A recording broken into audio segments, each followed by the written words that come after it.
Welcome everyone to Unscripted and Unchained. This is DM Bloodworth, and as you can tell by the ticker down at the bottom, this is part of my new feature of showing MMOs from 2000 to 2010, and I'm actually quite excited to show you EvE Online.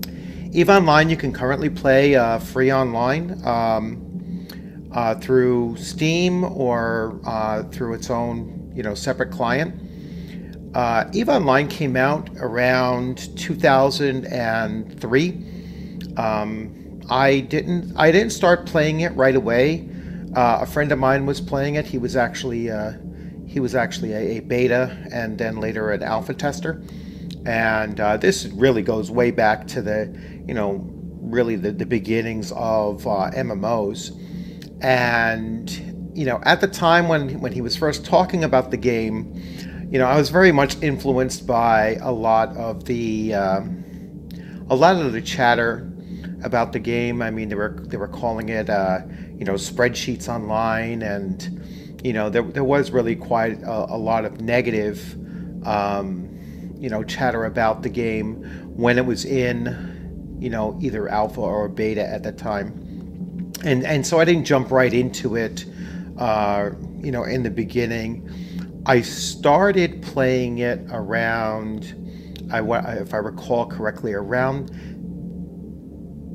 December of 2003, so probably about 6 months or so into the game once it was launched, and I played that first character for roughly like 6 months, and then I wiped out that character. Back then you couldn't transfer or change characters or do anything like that. The game didn't have as many, you certainly didn't have multiple character slots, and so I had dumped that character and restarted, and my new character Bloodwolf started around 2004.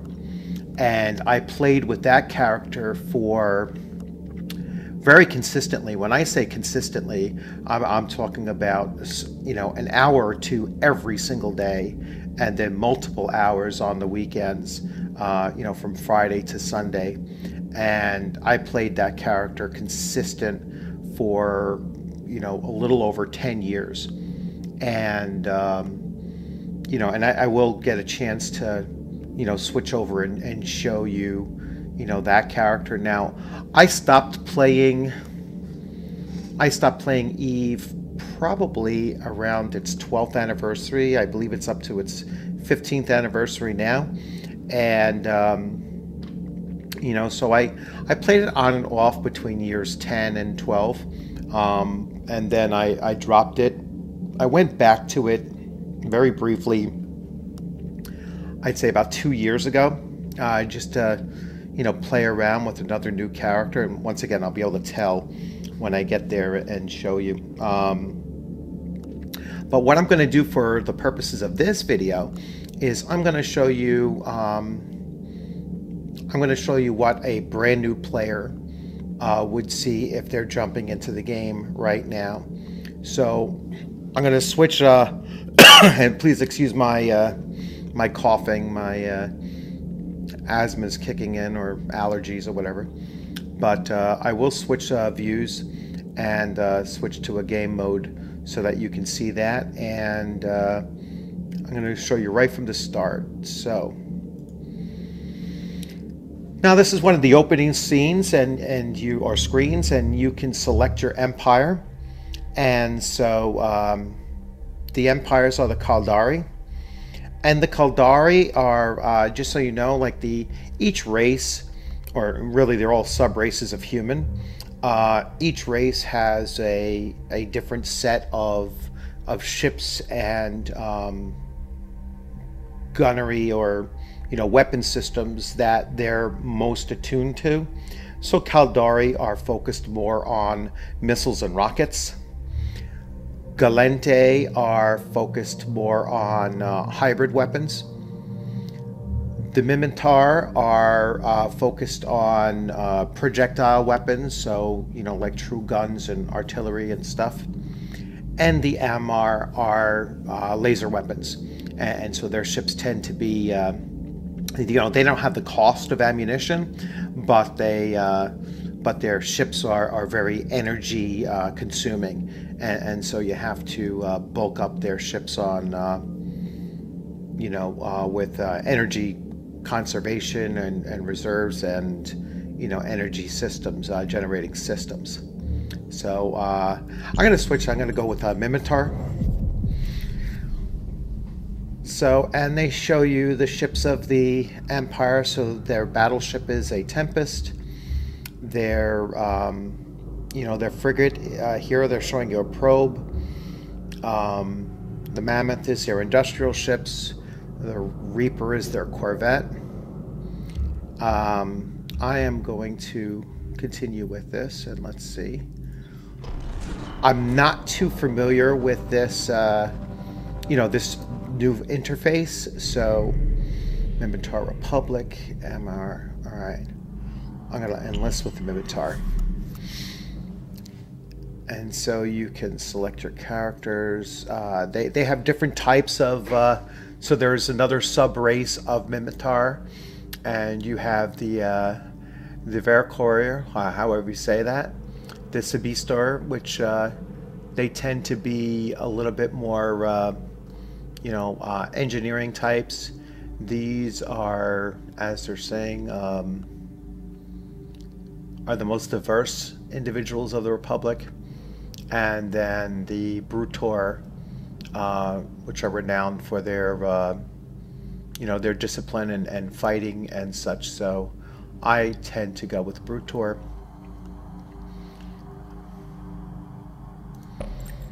So we'll go into customization. And I'm not really going to put too much into this. I'm going to stay male, stay Brutor, stay Minotaur. The shape, complexion, eyes, hair.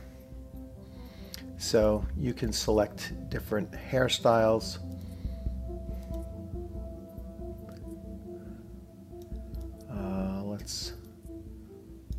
Let's get something.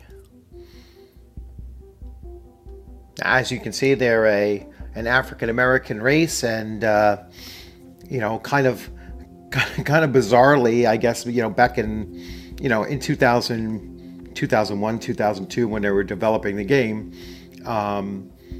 there wasn't too much thought in making this one of the the race that tended to be enslaved by, in particular, the Ammar. All right, so these are, these are the former slave race. They're currently in revolt, and so you can select a variety of complexions within the within the skin type. You can go.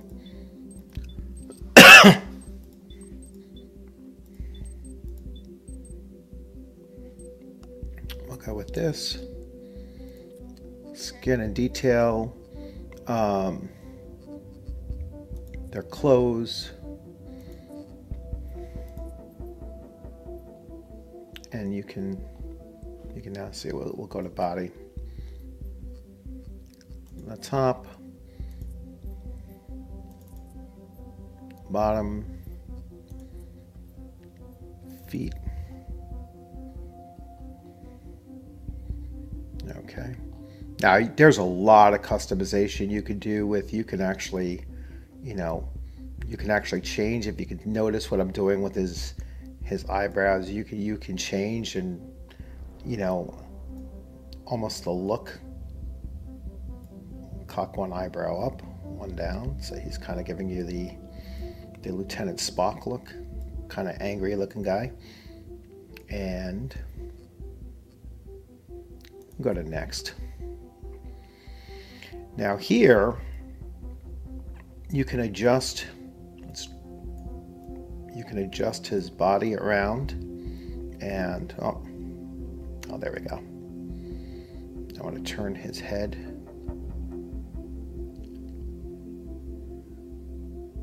You could change the lighting, from different directions. Now this is going to end up being his avatar in the game. So you take a photograph. So that this is how the rest of the world is actually going to see him in the avatar. So I'm going to change his, put his name in. And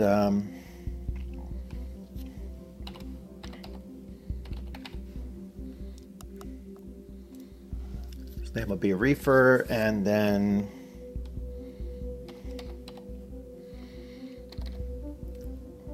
I'll name him Reefer Blood. Check availability, should be good. We're going to finalize him.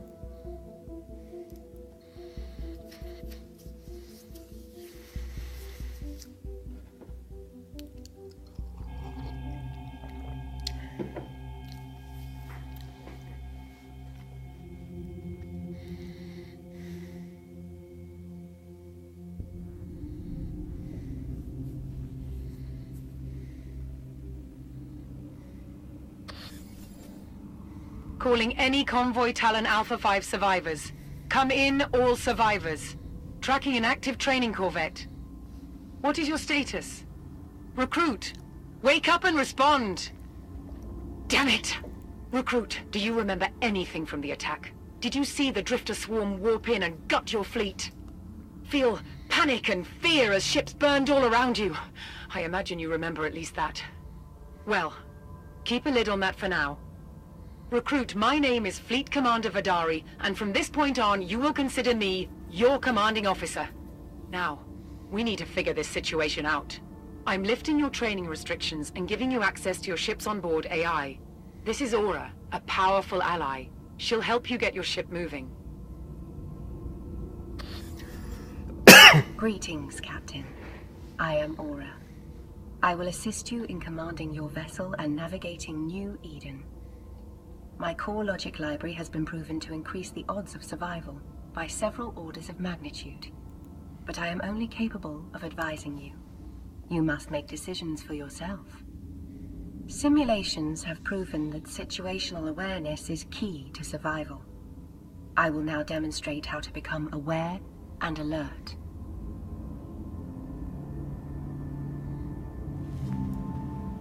Captain, if you close my comms window for any reason, you will be able to recall it through the Operations Info panel by clicking Aura Tips. When you're ready to continue, click Next.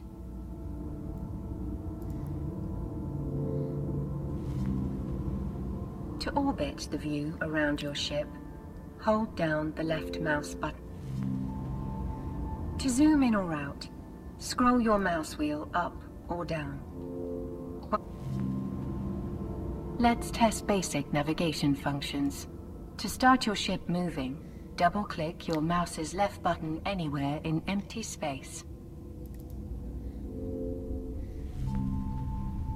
To stop your ship, you should click the highlighted stop button. Using these functions will help you explore the site. Exploration is a vital trade in New Eden. What in the name? Are you serious? My logs are saying you haven't even graduated from the Academy flight school yet. Okay, we'll make this work even if you're all I've got. You're gonna have to start right now. My scans are showing more life signs near your location. Your convoy included transports with important research scientists. Given their work, if they were to be picked up by drifter scavengers, it would be a nightmare for the Republic. So check the wrecks for potential survivors. Captain, I have received faint signals from 3 survivors. To help determine the location of the signal, you should use the look and approach functions of your ship to get closer. Being close will allow you to see what's inside each wreck. To focus your camera on a piece of wreckage, right-click on the wreckage and select the Look At command. Look at is great for inspecting objects in space, but not for piloting. To reset your view, right-click in space and select Look at my ship. Okay.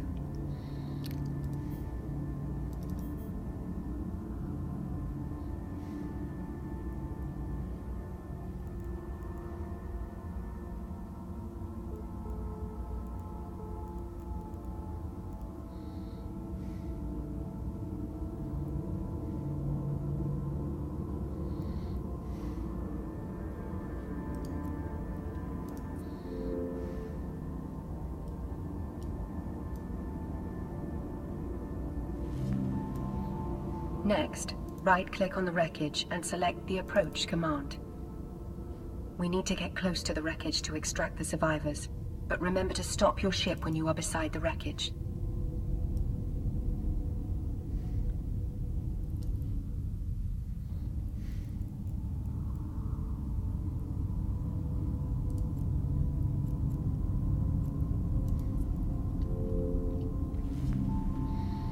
To transfer everything from their cargo hold to your own, move your mouse pointer over the wreckage and hold down the left mouse button. A radial menu will appear. Select Open Cargo to view the contents, and then press the Loot All button.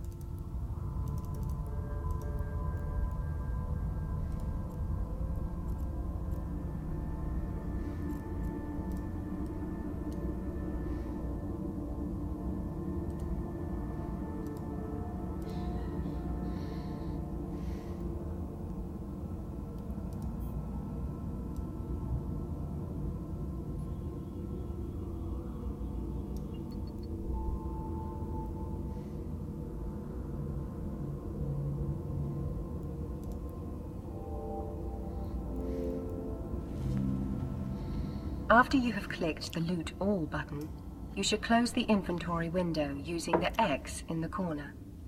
It's best practice to close windows when you are finished. I'm receiving signals that indicate the next survivor is located in the highlighted wreckage. Right-click on the wreckage and select Approach.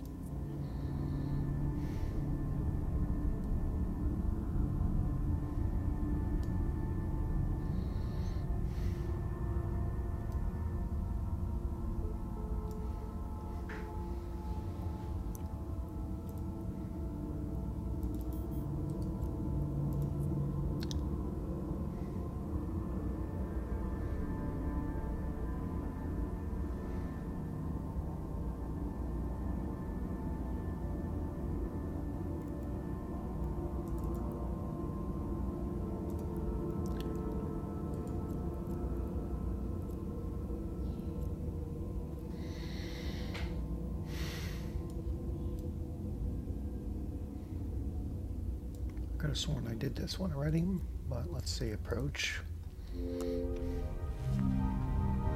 To transfer the next survivor to your ship, you should repeat the same steps as before. Move your mouse pointer over the wreckage and hold down the left mouse button. A radial menu will appear. Select Open Cargo to view the contents and then press the Loot All button.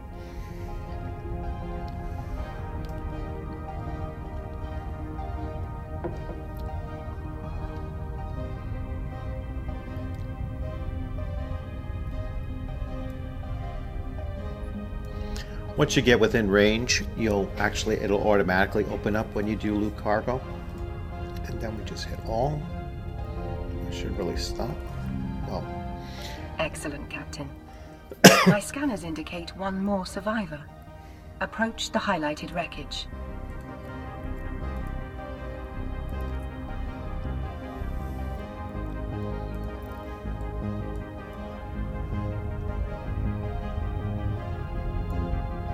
You see I have this little booster here. I can actually increase my speed by hitting that. Now, I seem to be hitting some debris.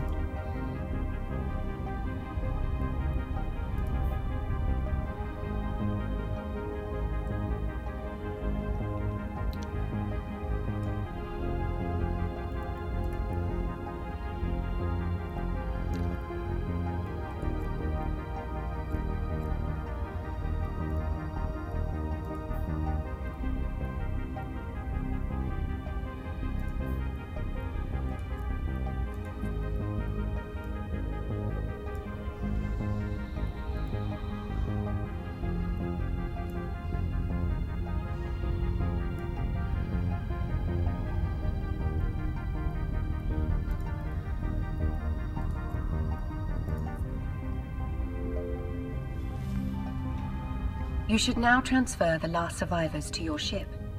Don't forget to close the inventory windows after you have finished.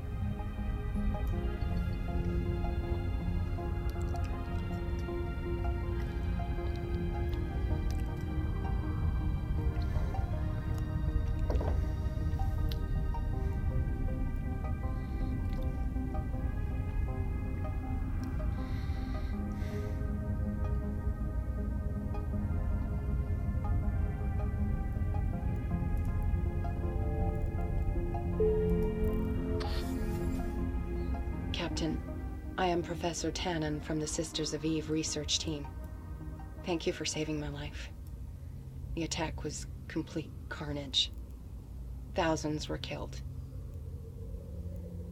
Our research on drifter strikes indicates they will likely return to this location to retrieve any survivors. And not for good. I believe the drifters want those survivors for invasive information extraction. It's very invasive. Such information is classified and of great value to the Empire, but since my survival depends on you, I am entrusting you with this. Recruit, I thought you'd be a cloud of hot gas by now, and instead here you are holding on to my top research scientist. I'll tell you something that strictly need to know. Those researchers you just rescued may have vital data on the source of the ongoing drifter invasion, a drifter hive. One of these hives, inside Minmatara public space, constitutes an existential threat. As such, it's now of the highest urgency to get you and your vessel home safely. Unfortunately, the drifters will want to carve your ship open, grab anyone still alive, and take them to their hive. We don't know what happens in them, but if you end up in one, you can forget about seeing your tribe again. You should get moving, but there's a problem.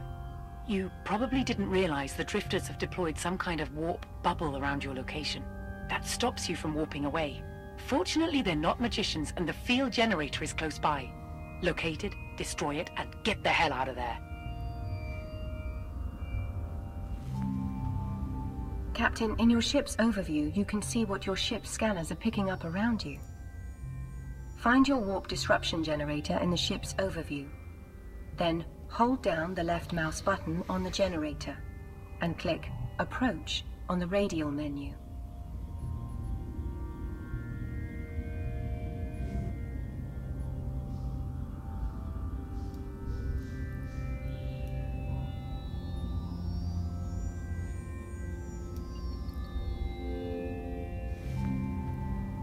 Excellent. You are in the optimal position. I suggest you fire your primary weapon.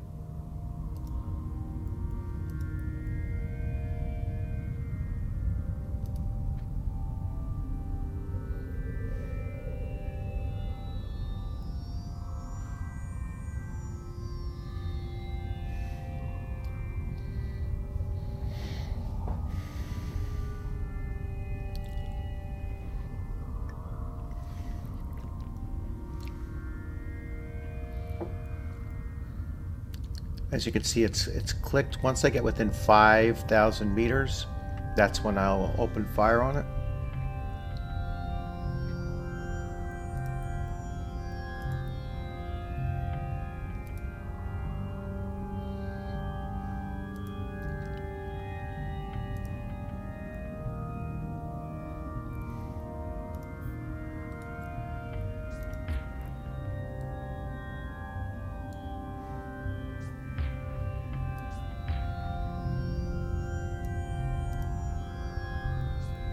I don't know why I'm not shooting.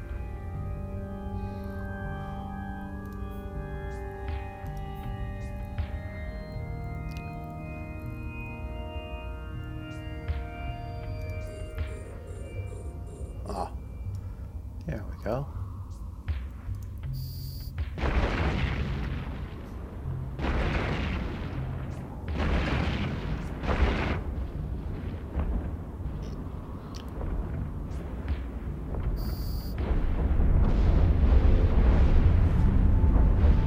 You should now stop your ship. Oh, really?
see the damage that I'm doing to him.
He's eating up my shields, not into my armor just yet. He's gonna die in a second.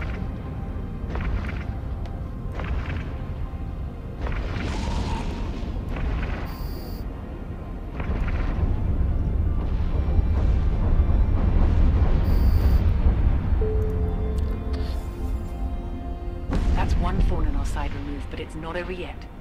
I can see that the Drifters deployed a second warp bubble. They must be very eager to add you to their trophy cabinet. Looks like you have to... Oh, wait. Okay.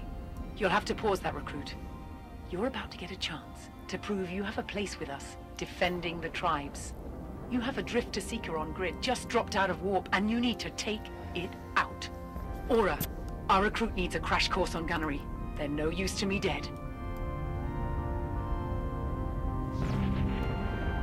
Captain, I need you to remain calm. You are flying a corvette fitted with a civilian-class weapon system and a civilian afterburner for rapid maneuvering.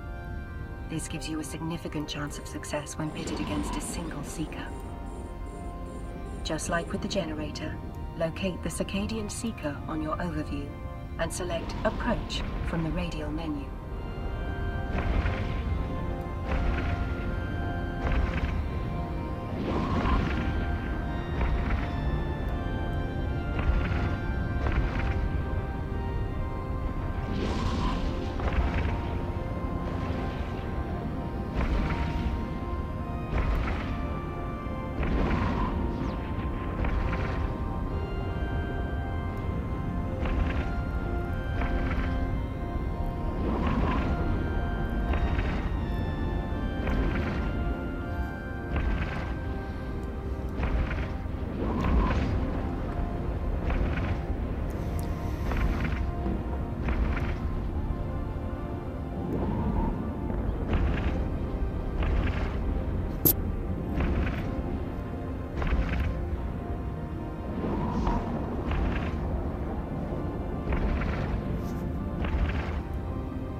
You can see I'm starting to recover some shields.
Let's see if these wrecks had anything.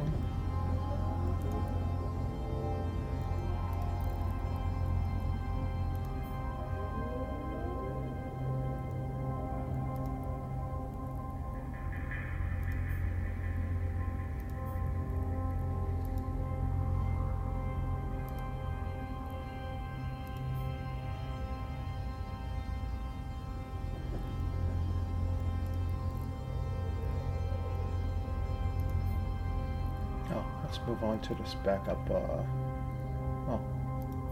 Actually, let's move on to this wreck. We're going to see if he had anything. As you can see, I'm using my afterburner to, close in faster.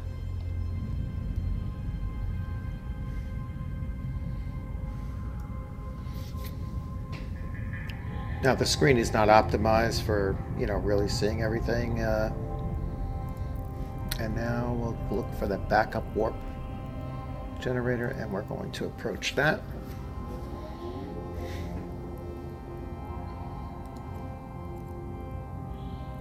I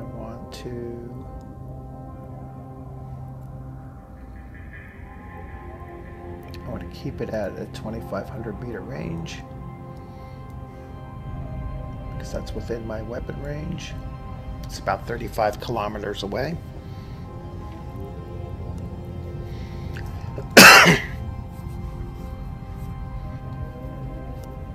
The mechanics haven't changed very much. It's just that after having not played it for 3 years and playing so many other games in between, there's still a little bit of a learning curve to get a lot of this back into my memory. And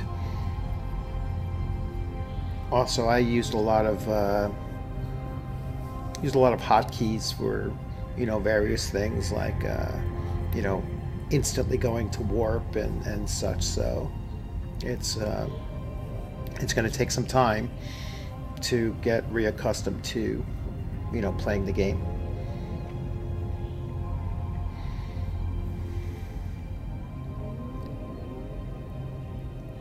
Alright, so now I want to, now that I'm close enough, I can lock on the target, preset my weapons to fire.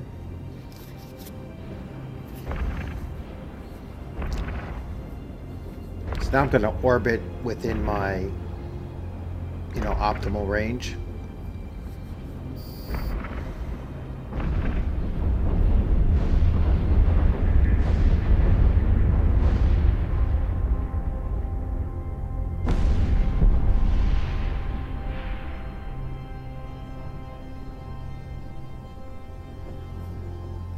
Okay.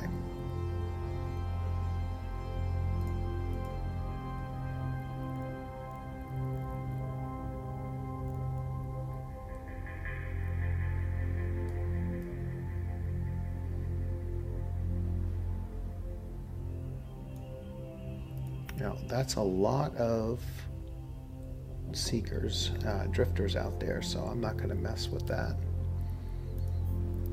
So now that I click on a base, you can see that I have some different things I can align to it, which it's always best to align to something you're going to warp to first, and then you can warp to within 0. Warp drive active.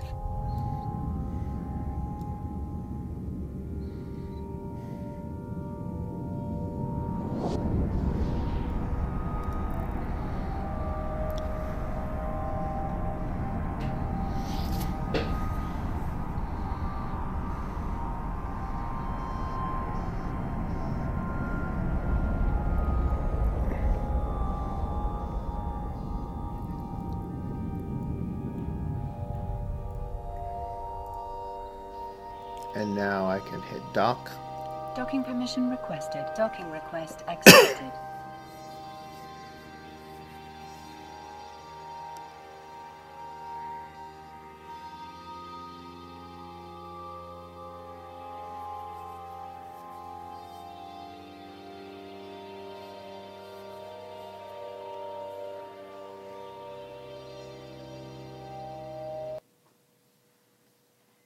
Oh, and my connection was lost. Very interesting.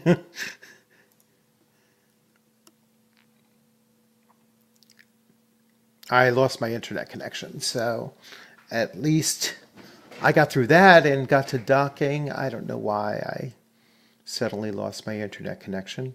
Fortunately, I can still continue to record.